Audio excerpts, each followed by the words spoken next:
రైతులు సకాలంలో రుణం చెల్లించలేని పరిస్థితి ఉన్నట్లయితే ఆ రుణాన్ని రీషెడ్యూల్ చేయొచ్చు అని మాట్లాడాం.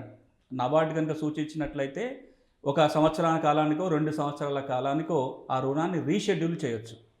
కానీ ఆ తర్వాతనైనా చెల్లించాల్సి ఉంటుంది కదా! ఈ చెల్లింపుల కోసం ఏమైనా చట్టాలున్నాయా అనే విషయానికొచ్చినట్లయితే, తెలంగాణ రాష్ట్రంలో ఒకసారి ఎవరైనా రుణం తీసుకొని చెల్లించకపోయినట్లయితే, తెలంగాణ ల్యాండ్ రెవెన్యూ యాక్టులో ఉన్న నిబంధనల మేరకు ఆ డబ్బుని రికవరీ చేయాల్సి ఉంటుంది.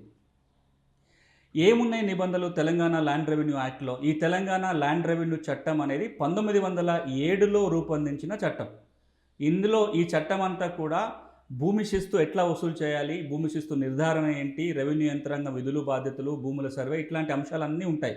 అందులో కొన్ని సెక్షన్సు భూమి శిస్తు కట్టకపోతే దాన్ని ఏ విధంగా రాబట్టుకోవాలనే నిబంధనలు ఉంటాయి.